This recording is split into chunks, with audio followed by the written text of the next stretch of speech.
सहना भवतु सहनो भुनक्तु सह वीर्यं करवावहे तेजस्विनावधीतमस्तु मा विद्विषावहे। ओम शांतिः शांतिः शांतिः।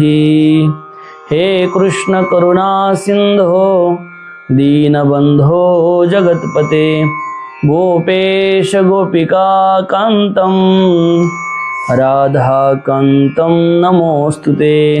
गुरुर्ब्रह्मा गुरुर्विष्णु गुरुर्देवो महेश्वरा गुरुर् साक्षात् परब्रह्म तस्मै श्री गुरवे नमः।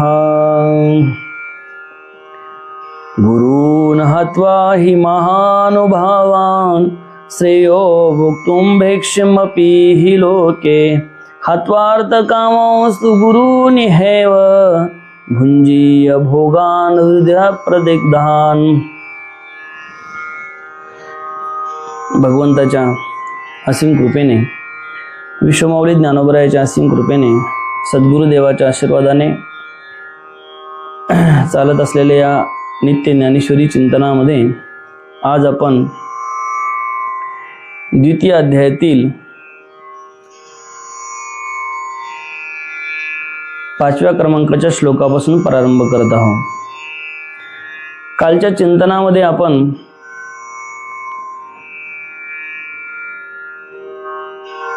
ज्या पद्धतीने अर्जुन जो आहे तो अर्जुन भगवंताला म्हणत आहे की मी भीष्म पितामहासोबत, द्रोणाचार्यासोबत यांच्यासोबत लढू शकत नाही, कारण हे आमच्यासाठी पूजनीय आहे आणि पूजनीय व्यक्तीचा सन्मान केला पाहिजे, ना की त्यांना दुखावलं पाहिजे, दुःख दिलं पाहिजे।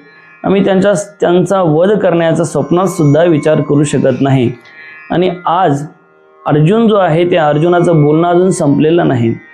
तोच अर्जुन जो आहे तो अर्जुन म्हणत आहे गुरून् हत्वा हि महानुभावान् श्रेयो भोक्तुं भैक्ष्यमपि हि लोके हत्वार्थ कामांस्तु गुरूनिहैव भुञ्जीय भोगान् रुधिरप्रदिग्धान्। की महान परमपूज्य गुरूंना न मारता, काय या गुरूंना न मारता या लोकी भिक्षा मागूनही निर्वाह करणे हे कल्याणकारी आहे। कारण गुरुजनांना मारून या लोकी रक्ताने माखलेलं अर्थरूप व कामरूप भोगांनाच भोगावे लागणार आहे। बघा की महानुभव शब्दाचा प्रयोग या ठिकाणी अर्जुनाने केला आहे। तर महानुभव म्हणजे आपल्या गुरुजींना सुद्धा ते अर्जुन महानुभव समजतात आणि भीष्म पितामह यांना सुद्धा महानुभव समजतात। म्हणून महानुभवांना गुरुजींना न मारता अहत्वा न मारता इह लोके या लोकी भैक्ष्यम भिक्षेचे अन्न भोक्तुम खाणे अपि सुद्धा श्रेय श्रेष्ठ आहे। की या लोकांमध्ये सांगतात गुरुजनांना न मारता सुद्धा भिक्षेचं अन्न खाणं काय आहे, श्रेष्ठ आहे। कारण गुरुजनांना हत्वा मारून इह येथील रुधिरप्रदिग्धान रक्ताने माखलेले अर्थकामान धनाची कामना प्रमुख असलेल्या भोगान एव तू भुंजेय भोगांनाच तर भोगेल। अरे गुरुजनांना मारून काय मिळणार आहे, तर भोगच मिळणार आहे, त्याच्या व्यतिरिक्त काही प्राप्त होणार नाही। तर या ठिकाणी आपल्या असं लक्षात येतं की जो अर्जुन आहे तो अर्जुन या ठिकाणी या ठाम भूमिकेवर पोचला आहे की मी गुरुजनांना मारणार नाही, मला गुरुजनासोबत लढायचं नाही, मी त्यांच्यासोबत युद्ध करणार नाही। त्यासाठी जर मला गुरून् हत्वा भैक्ष्यमपि हि लोके, म्हणजे इथून पर्यंत भैक्ष्यमपि हि लोकेपर्यंत सांगतात की गुरुची हत्या न करता मी काय करील, तर उदरनिर्वाह करण्यासाठी भिक्षा मागून खाईल। काय करील, तर भिक्षा मागून खाईल। वास्तविक पाहिलं तर क्षत्रियासाठी भिक्षा मागणे हे काय आहे, निषिद्ध आहे.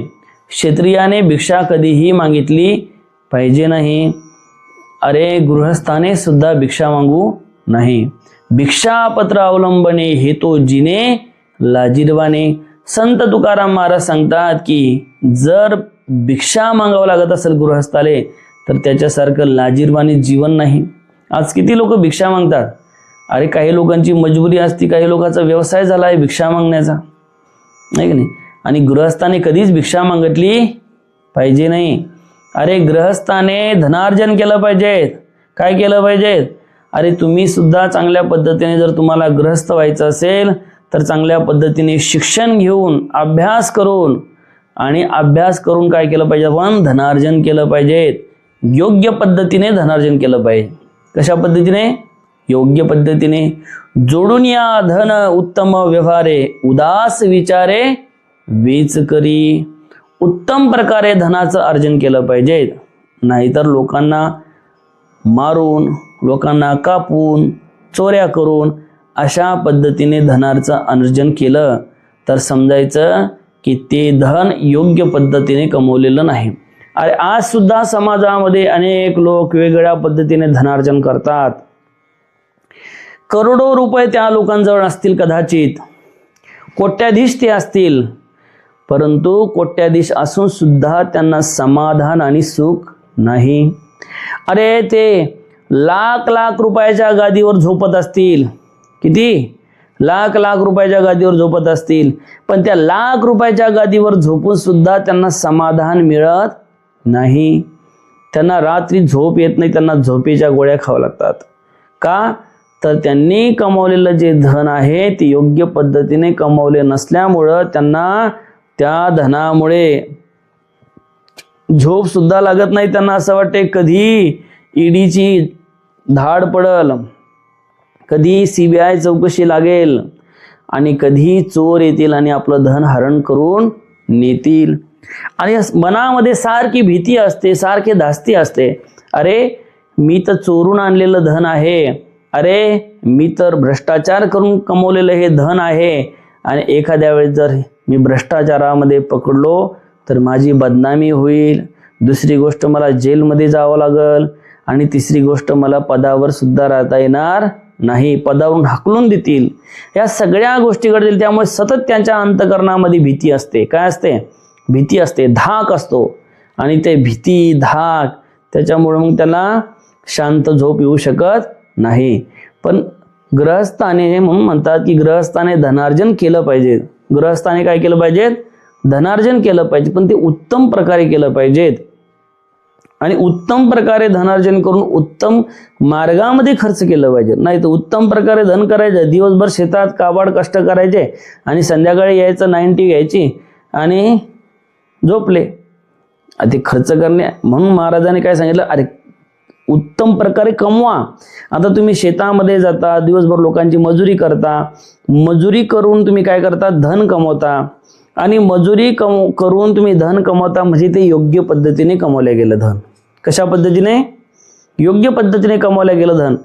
पण तेच धन ज्या वेळेस तुम्ही 90 मध्ये घालचाल, दारूमध्ये घालचाल, ते योग्य पद्धतीने खर्च झाला का, नाही. ते योग्य पद्धतीने खर्च ठरणार नाही. म्हणून महाराजांनी दंडक घालून दिला, जोडून या धन उत्तम व्यवहारे, उदास विचारे वेच करी. अरे उत्तम व्यवहाराने कमवायचा आहे, उदास विचाराने वेच करायचा आहे, चांगल्या मार्गामध्ये खर्च करायचा आहे, चांगल्या दान धर्मामध्ये खर्च करायचा आहे. आपल्या परिवारासाठी लागणारं धन आपल्या परिवारासाठी खर्च करायचा आहे. आणि म्हणून गृहस्थाने काय केलं पाहिजे. अर्जुन काही ते संन्यासी नाही. अर्जुन संन्यासी आहे का, नाही तर अर्जुन गृहस्थ आहे. आणि अर्जुन गृहस्थ असल्यामुळे अर्जुनाने जी काही भाषा वापरली आहे की मी भिक्षापत्राचं अवलंबन करेल, मी भिक्षा मागेल, भिक्षा मागून खाईल, ते मात्र योग्य वाटत नाही किंवा योग्य नाही. म्हणून हा जो अर्जुन म्हणत आहे इह लोके, या लोकामध्ये काय होईल, अरे याने जर भिक्षा मागितली, कोणी, अर्जुनाने, अरे एखादा ग्रहस्थ जर असेल आणि तो जर भिक्षा मागताना दिसला तर तुम्ही म्हणता अरे काय धडधाकड आहे, चांगलं काम धंदा करायचा, तर कामधंदा सोडून देतो, कामधंदा सोडून देतो आणि कामधंदा सोडून देतो आणि काय करत आहे, तर भिक्षा मागत आहे. काय करत आहे, कामधंदा सोडून दिला आणि भिक्षा, अरे बदनामी होती. त्या पद्धतीने या ठिकाणी सुद्धा असं म्हणतात की जर अर्जुनाने उदरनिर्वाहासाठी जर भिक्षा मागितली किंवा भिक्षा मागून राहू लागला तर 100% लोक अर्जुनाचा तिरस्कार केल्याशिवाय राहणार नाही, त्यांचा अपमान झाल्याशिवाय राहणार नाही, लोक निंदा सुद्धा करू शकतील. परंतु अर्जुन म्हणतो ते गुरुजनांना मारण्याऐवजी मला भिक्षा मागणं परवडलं. काय, गुरुजनांना मारण्याऐवजी मला भिक्षा मागणं परवडलं. मी भिक्षा मागेल, मी भिक्षावृत्ती करेल, पण मी गुरुजनांना मारणार नाही.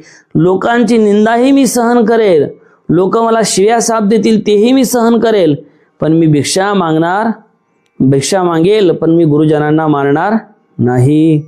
म्हणून या ठिकाणी सांगतात की वास्तविक पाहिलं तर माझ्यासाठी दोन्ही गोष्टी निषिद्ध आहे. की एक म्हणजे पहिली गोष्ट तर गुरुजनांना मारणं हे सुद्धा निषिद्ध आहे. अर्जुनाला हेही समजत होतं की गृहस्थाचा धर्म आहे भिक्षा मागणं, जे काही गृहस्थाचा धर्म नाही भिक्षा मागणे, तर भिक्षा मागणे हे सुद्धा अर्जुनासाठी निषिद्ध होतं. अरे जगायचं तर मग काहीतरी करावं लागलं ना, भिक्षा मागणं सुद्धा अर्जुनासाठी निषिद्ध होते. परंतु अर्जुनाने त्यांचं काय कंपॅरिझन केलं आणि कंपॅरिझनमध्ये त्यांना एक गोष्ट लक्षात आली, कोणती, की बाबा की याच्यापेक्षा ते बरं, वीटपेक्षा दगड, दगडापेक्षा वीट मऊ. अरे आपण म्हणतो ना दगडापेक्षा वीट मऊ. अरे मला त्याने दगडाने मारलं. कोणी मारलं, सक्षमनं. कशानं मारलं, अरे पण माझा मित्र जो होता कोण, पंढरपूरकर, त्यांनी मला इटनं मारलं. मला सांगा वीट मऊ आहे का दगड मऊ आहे? बरोबर, पाठ झाला की एक ईट घे आणि फाळक्याच्या डोक्यात घालून पायवर किती मऊ येतं. अरे वीट सुद्धा कडकच आहे, वीट सुद्धा दगडासारखी आहे. किंवा म्हणायचं तात्पर्य असतं दगडापेक्षा वीट मऊ. नाही जेवढे दगड लागतो तेवढं ईट लागत नाही का? पण सांगायचं तात्पर्य या ठिकाणी अरे गुरुजनांना मारल्यापेक्षा काय केलेलं, भिक्षा मागली ती परवडली. परंतु या ठिकाणी हत्वार्थ कामावस्तु गुरुनी हे व भुंजेय भोगान रुधिर प्रदिग्धान, की सांगतात की या गुरुला मारल्यापेक्षा, गुरुची हत्या केल्यापेक्षा, त्याच्यापेक्षा त्यांना मारून जे काही राज्य मिळेल ते राज्य कशाने माखलेलं असेल, रक्ताने माखलेलं असेल. ते धन कशाने माखलेलं असेल, तर रक्ताने माखलेलं असेल. म्हणून या गुरुच्या हत्येनंतर मला जो मिळणारा भोग आहे तो भोग किंवा धन हे मला नको आहे. अरे या ठिकाणी जो अर्जुन आहे, जर आपण विचार केला तर अर्जुनाला वास्तविक पाहिलं तर अर्जुन जो आहे तो अर्जुन या ठिकाणी वास्तविक पाहिलं लढण्यासाठी आला होता, परंतु ही सगळी त्याच्या मनामध्ये विचार सुरू झाले. आणि दुसरी एक महत्त्वाची गोष्ट आहे, भीष्माचार्य, द्रोणाचार्य इत्यादी जी गुरुजन आहे आपण जर पाहतो आहे, तो तुम्ही म्हणसाल की अरे दुर्योधन तर दृष्ट आहे आणि दृष्ट दुर्योधनाकडून यांनी का लढायला पाहिजे, का लढायला पाहिजेत? अरे यांना जर धर्म अधर्म चांगल्या पद्धतीने कळतो तर यांनी दुर्योधनाकडून लढायला पाहिजे होतं का? नाही, तर यांनी पांडवाकडून लढायला पाहिजे होतं. परंतु असं म्हणतात की हे जे काही द्रोणाचार्य आहे त्यांना धनाची कामना नव्हती किंवा आपल्याला काही चांगले धन मिळावं किंवा मान मिळावं म्हणून ते दुर्योधनाकडून लढत होते, असातला भाग नाही. आणि भीष्म पितामह यांनी तर राज्याचा त्याग केला, लात मारली त्या राज्याला, आणि त्यांना धनाची कामना होती का? नव्हती. परंतु तरीही सुद्धा ज्यांचं अन्न त्यांनी खाल्लं होतं त्या दुर्योधनाचं, म्हणून त्या दुर्योधनाकडून कर्तव्य म्हणून लढणं हे यांचं धर्मकार्य होतं. यांच्यासाठी काय होतं? कर्तव्य म्हणून लढणं हे यांच्यासाठी कार्य होतं, धर्मकार्य होतं. तर वास्तविक पाहिलं तर ज्याचं अन्न खाता म्हणतात, ज्याचं खाल्लं मीठ त्याच्याशी वागावं नीट, आहे का नाही? आणि ज्याचं मीठ खाल्लं त्याच्याशी नीट नाही वागलं तर मग बरोबर आहे का? अरे तुम्ही आश्रमामध्ये राहता, आपण लोकांनी दिलेलं अन्न खातो, लोकांनी दिलेलं दान आपण ग्रहण करतो आणि त्याचा स्वयंपाक होतो, आपण ते ग्रहण करतो. मग या ठिकाणी जर कोणी आलं आणि त्या आल्यानंतर त्या व्यक्तीचा मान सन्मान आदर सत्कार करणं हे आपलं काम आहे, कर्तव्य आहे. कुठून आले, काय आले विचारणं हे आपलं कर्तव्य आहे, काम आहे. पण आपण जर त्यांच्याशी उद्धटवाणी वागलो, योग्य पद्धतीने त्यांच्याशी बोललो नाही, तर हे आपलं कर्तव्य ठरत नाही. या ठिकाणी केवळ फक्त त्या दुर्योधनाचं आधीचं अन्न सेवन केलं होतं म्हणून, केवळ अन्न सेवन केलं होतं म्हणून या ठिकाणी काय करावं लागलं, द्रोणाचार्याला आणि भीष्माचार्याला यांच्याकडून लढावं लागलं. आणि म्हणून या ठिकाणी आपल्याला आणखीन एक गोष्ट लक्षात येते. महानुभाव या शब्दाचा प्रयोग यांनी आपल्या गुरुजनासाठी आणि भीष्म पितामहासाठी, कारण त्यांच्या दृष्टीने दोघेही महानुभाव होते. आणखीन एक विशेष गोष्ट आपल्या लक्षात येते की या ठिकाणी जो अर्जुन आहे तो अर्जुन या ठिकाणी जे काही भिक्षापत्र अवलंबनाचं जे काही भाषा करत आहे, ही भाषा का करत आहे की तो युद्धामध्ये घाबरला म्हणून नाही, तर तो या युद्धामध्ये आपल्या गुरुजनाला मारायचं नाही म्हणून तो ही भाषा करत आहे. पुन्हा दुसरी गोष्ट, काल नेहमी जे दुसरी गोष्ट अशी आहे की अर्जुनाच्या मनात एक स्वधर्म म्हणजे स्वधर्म विसरून अर्जुनाच्या मनामध्ये एक दुसरंच धर्म निर्माण झाला. धर्म म्हणजे कोणता, की त्यांना असं वाटत होतं की गुरुजनाला मारणं, गुरुजनाला न मारणं, भीष्म पितामहाला न मारणं, आपल्या स्वजनांना न मारणं हाच धर्म आहे. आणि हा धर्म तो समजून बसला होता. वास्तविक पाहिलं तर अर्जुनाच्या मनामध्ये जे काही निर्माण झालं ते काही योग्य नव्हतं. परंतु या ठिकाणी आपल्या गोष्ट अशी लक्षात येते की ज्यावेळेस एखादी गोष्ट, अरे म्हणतात की चोर जर चोराच्या वेशात आला तर तो चोर समजला जातो. काय होतो? चोर चोराच्या वेशात आला तर समजला जातो. आणि चोर जर साधूच्या वेशात आला तर तो समजला जातो का? नाही. चोर साधूच्या वेशामध्ये आला तर समजला जात नाही. अरे साधूच्या वेशामध्ये आल्यानंतर सीतामाई सुद्धा काय झाली, फसली होती की नाही सीतामाई? अरे सीतामाईला जर रावणाच्या वेशात आला तर सीतामाई त्या लक्ष्मण रेषेच्या बाहेर गेली असती का? नाही. परंतु ज्यावेळेस ही सीतामाई त्या रावणाला साधूच्या वेशामध्ये पाहते तर फसली की नाही? अरे काल नेहमी राक्षस होता हनुमंतराय, काल नेहमीला पाहून त्यांना असं वाटलं साधू आहे, त्याच्यामध्ये फसले. तर सांगायचं तात्पर्य या ठिकाणी सुद्धा अर्जुनाच्या मनात जो धर्म निर्माण झाला आहे तो धर्म काही साधूच्या वेशात प्रमाणे आलेला चोर आहे. म्हणजे अर्जुनाच्या मनामध्ये जी काही गोष्ट निर्माण झाली ती गोष्ट कशी झाली की त्यांना असं वाटत आहे गुरुजनाला मारणं, पितामहाला मारणं हे काही योग्य नाही. वास्तविक जर विचार आपण केला तर युद्धामध्ये लढणं हे त्यांचा स्वधर्म होता. पण स्वधर्म सोडून दिला आणि हा त्यांचंच काय सांगायला लागला तर घराणं सांगू लागला की बाबा माझे गुरुजी आहे, मी त्यांना कसं मारू, मी त्यांच्यासोबत कसं युद्ध करू. म्हणून सांगायचं तात्पर्य अर्जुनाच्या मनामध्ये जो मोह निर्माण झाला तो मोह कशामुळे निर्माण झाला तर आपल्या स्वजनाविषयी. वास्तविक मोह हा जो काही त्यांच्या ठिकाणी निर्माण झाला ती काही योग्य गोष्ट नाही. आता माऊली याच्यावर काय सांगतात ते बघा. देवा समुद्र गंभीर ऐकिजे, वरी तोही आहाच देखिजे, परिक्षोभू मनी नेनिजे द्रोणाचिया. अरे शेवटी आपले गुरु आहे द्रोणाचार्य अर्जुन, त्या आपल्या गुरुची महिमा वर्णन करत आहे, बढाई वर्णन करत आहे. माझे गुरु कोण आहे, काय आहे, त्यांच्याविषयी असं सांगतात की समुद्र गंभीर आहे. काय आहे? अरे समुद्र कसा असतो? शांत असतो. समुद्र आपल्या नदीत ओढ्या नाल्याला जसा पूर येतो तसा असतो का? नाही, शांत असतो. समुद्र जर तुम्ही मधात गेले समुद्रामध्ये तर तुम्हाला असं शांत समुद्र दिसतो. अरे ज्याप्रमाणे समुद्र गंभीर आहे असं आपण ऐकतो, परंतु त्याचे गांभीर्य वरवरचे आहे, कारण अनेक वेळा तो क्षुब्ध होताना सुद्धा दिसतो.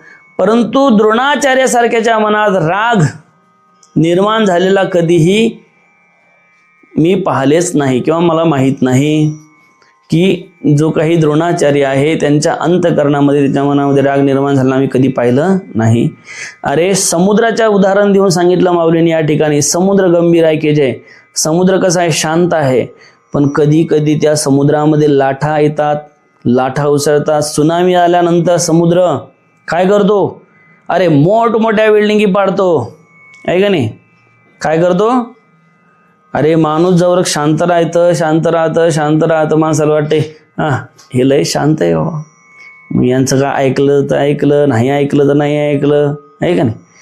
पण जेव्हा शांत माणूस ॲक्शनमध्ये येतो, काय येतो, त्यावेळेस मग समजतं की बाबा हे शांत नाहीत, हे ॲक्शन मोडमध्ये आहे. आता तर सांगायचं तात्पर्य हेच की समुद्र जसा आहे तो समुद्र गंभीर आहे, परंतु त्यालाही कधी कधी काय येतं, लाटा. अरे कधी कधीही तो शुद्ध होतो. आणि एवढंच नाही तर त्या ज्यावेळेस सुनामी सारख्या लाटा तयार होतात त्यावेळेस अनेक बिल्डिंगी समुद्राकडच्या तो काय करतो, उद्ध्वस्त करून टाकतो. परंतु या ठिकाणी अर्जुन म्हणतात की माझे जे गुरुजी आहे, गुरुजी कोण, द्रोणाचार्य जे आहे, त्या द्रोणाचार्याच्या मनामध्ये मात्र कधीही अशा पद्धतीने काय निर्माण झाला नाही, तर राग निर्माण झालेला कधीही माहीत नाही. हे अपार जे गगन वरी तयाही होईल मान, परी आघात भले गहन हृदय यांचे. बघा माऊलीनं आणखी उदाहरण देऊन सांगितलं, आकाश हे अमर्याद आहे, एखाद्या वेळी त्याचं मोजमापही करता येईल, परंतु द्रोणाचार्याचं हृदय एवढं गहन आहे व सखोल आहे त्यामुळे त्यांचं मोजमाप करता येणार नाही. अरे काय आकाश मोजलं का कधी तुम्ही, कुठे आहे आकाश, मोजून घ्या. बाहेर आहे 5.25 फुटाचा आहे का 5 फुटाचा आहे तर मोजून घ्या, आहे का नाही. कुठे आहे आकाश, अरे आकाश सगळीकडेच आहे, आकाश कुठं नाही. आकाशाचा जर विचार आपण केला तर आपल्या असं लक्षात येतं की आकाशाचं मोजमाप कधीही होऊ शकत नाही, पण तरीही आकाशाचं मोजमाप होईल असं काय माऊली म्हणतात, किंवा अर्जुनाचे जे मुखातले शब्द आहेत ते माऊली बोलतात. एखाद्या वेळेस आकाशाचं मोजमाप होईल, परंतु हे जे काही द्रोणाचार्य आहे यांच्या हृदयामध्ये असलेल्या सखोल ज्ञानाचं किंवा गहन ज्ञानाचं त्याचं मोजमाप कदापि करता येणार नाही. आणखीन माऊली काय सांगतात ते बघा, वरी अमृत ही विटे की काळवश वज्र फुटे, परी मनोधर्म न लोटे विकार विलाही. वरी अमृत ही विटे, अरे अमृत कधी विटतं का, कधीही विटू शकत नाही. अरे अमृत तर अमर करणारा आहे, जे कोणी अमृत पितं ते कायमस्वरूपी अमर होऊन जातं. म्हणून अमृत जे आहे ते कधीही विटू शकत नाही, परंतु एखाद्या वेळेस अमृत ही विटेल की काळवश वज्र फुटे. अरे वज्र कशाला म्हणतात, अरे वज्र जो इंद्र होता ते इंद्राचं आयुध होतं, म्हणजे शस्त्र होतं. काय होतं, वज्र. आणि ते एवढं कठोर होतं ते कशानेही फुटत नव्हतं किंवा फुटणार नाही. आणि म्हणून एखाद्याला उपमा देताना आपण म्हणतो वज्र हृदयी माणूस या, कसा वज्रासारखा आहे, कसा आहे, वज्रासारखा आहे, वज्र हृदयी आहे. अरे कितीही काही झालं तरी याला पाझर फुटत नाही. अरे कितीही काही झालं तरी हा जो काही कठोर मनुष्य आहे याला दया माया येत नाही. एखाद्या वेळेस माऊली म्हणतात की त्या वज्र सुद्धा फुटेल, परंतु परी मनोधर्म न लोटे विकार विलाही. पण हे जे काही द्रोणाचार्य आहे या द्रोणाचार्याच्या मनामध्ये विकार निर्माण करण्याचा प्रयत्न केला तरीही ते निर्विकार आहे, ते स्वभावतः निर्विकार आहे, त्यामुळे त्यांच्यात बदल होणार नाही. अरे शेवटी आपल्या गुरुची स्तुती करत आहे कोण, अर्जुन. सांगत आहे की अशा पद्धतीने माझे गुरु द्रोणाचार्य आहे. स्नेहा लागी माये म्हणिपे ते कीर होय, परी कृपा ते मूर्त आहे द्रोणीये. अरे स्नेहा लागी माय, आई काय असते? प्रेमळ असते. आई कशी असते? अरे एखाद्या वेळेस आई झपकी बी देते की नाही? सगळ्यांना आईची झपकी खाल्लीच असतील. अरे झपकीही देते, पण त्या झपकी देण्यामध्ये काही तिचा कठोरता असते का? नाही, उलट तिचं प्रेम असतं. अरे आईने लेकराला मारल्यानंतर आईला सुद्धा त्रास होतो, आईला सुद्धा पश्चाताप होतो, पण लेकरू काही गुणाचं राहत नसल्यामुळे लेकराला अधूनमधून फटके द्यावे लागतात. तेव्हा लेकरू ठिकाणावर येतं. नाही तर मग लेकरू काही ऐकत नाही. ऐकतं का? लेकरू ऐकत नाही. म्हणून लेकराला ठिकाणावर आणण्यासाठी जसं आईला कठोर व्हावं लागतं, अरे तसं म्हणतात की स्नेहा लागी माय. अरे आई जशी प्रेमळ असते असे म्हणतात, ते खरे आहे. अरे म्हणतातच नाही, ते खरंच आहे. आई कशी असते? प्रेमळ असते. अरे त्या पद्धतीने द्रोणाचार्याची मूर्ती ही साक्षात प्रेमाचा अवतार किंवा प्रेमळ मूर्ती आहे. अरे द्रोणाचार्य, आणि असावे आपल्या शिष्याला गुरुच्या प्रती तितकं प्रेम असलं पाहिजे आणि गुरु सुद्धा तितके प्रेमळ असले पाहिजेत. अरे आज आपल्या आश्रमामध्ये हे छोटे छोटे मुलं राहतात. आता वास्तविक पाहिलं तर बाबांचा स्वभाव पाहिला तर तुम्ही काही पाहिला नाही, पण बाबांचा एवढा स्वभाव पहिला कसा होता? कठोर. लोक म्हणे अग्नी हातात धरला तर पुरला, पण स्वामीजीला हातात धरणं सोपी गोष्ट नाही. जुने लोक आहेत ते. पण हे जे काही छोटे मुलं आहे, लहान मुलं आहे, बारीक मुलं आहे, छोटे छोटे, हे काय करतात? बाबा असं, बाबा तसं, बाबा कधी काय परेशान करून टाकतात. परंतु तरीही सुद्धा बाबाच्या अंतःकरणामध्ये त्यांच्याविषयी क्षोभ निर्माण होत नाही किंवा त्यांच्याविषयी क्रोध निर्माण होत नाही, कारण ते प्रेमाची मूर्ती आहेत. म्हणून सांगतात की तसे द्रोणाचार्य हे साक्षात प्रेमाची मूर्ती आहे. आणि हा कारुण्याचा आधी, सकळ गुणाचा निधी, विद्या सिंधू निरवधी. अर्जुन म्हणे अरे द्रोणाचार्य म्हणजे हे कारुण्याचं उगमस्थान आहे आणि सर्व गुणाचा साठा आहे आणि विद्येचा अमर्याद सागर आहे. द्रोणाचार्य अमर्याद अशा कारुण्याचं काय उगमस्थान आहे आणि सर्व गुणांचा साठा आहे, विद्येचा अमर्याद सागर आहे. द्रोणाचार्याकडे काही कमी विद्या होती का? संपूर्ण विद्या त्यांना पारंगत्य होते आणि करुणा त्यांच्याकडे होती. आता वास्तविक पाहिलं तर करुणा शब्द जो आहे या ठिकाणी अर्जुनाने द्रोणाचार्याच्या संबंधाने वापरला आहे. अरे अर्जुनाला तितका जीव लावला होता, प्रेम लावलं होतं, म्हणून अर्जुनाला कदाचित द्रोणाचार्य तेवढे प्रेमळ वाटत असतील. परंतु एकलव्याने त्याच गुरुचा पुतळा बनवून, द्रोणाचार्याचाच पुतळा बनवून काय केलं? विद्या अर्जन केलं. आणि इतका निष्णांत ती विद्या अर्जन केली की इतकी निष्णांत झाले की ज्यावेळेस हे द्रोणाचार्याला माहीत झालं आणि द्रोणाचार्याला माहीत झाल्यानंतर द्रोणाचार्य म्हणे तुझा गुरु कोण? म्हणे तुम्हीच गुरु आहे. द्रोणाचार्याला म्हणाले एकलव्य. म्हणे मग गुरुजी म्हणाले गुरुदक्षिणा दे, कारण अर्जुनापेक्षा त्यांना श्रेष्ठ करायचं नसावं कदाचित. आणि म्हणून गुरुदक्षिणा म्हणून काय घेतलं? एकलव्याचा अंगठा घेतला. पण सांगायचं तात्पर्य करुणा जर विचार केला तर त्या एकलव्यालाही सांभाळून घ्यायला पाहिजे होतं. कोणी? द्रोणाचार्याने. परंतु अर्जुनासाठी मात्र शेवटी त्यांची गुरुच आहे. त्यांच्यासाठी जर एवढं केलं तर त्यांना ते साक्षात करुणेचा अवतार वाटणारच आहे. म्हणून अशा पद्धतीने या अनेक ओव्या याच्यावर आहे. आता ज्या राहिलेल्या ओव्या आहेत त्या उद्याच्या चिंतनामध्ये पाहू. ओम पूर्णमदः पूर्णमिदं पूर्णात् पूर्णमुदच्यते पूर्णस्य पूर्णमादाय पूर्णमेवावशिष्यते. ओम शांती शांती शांती.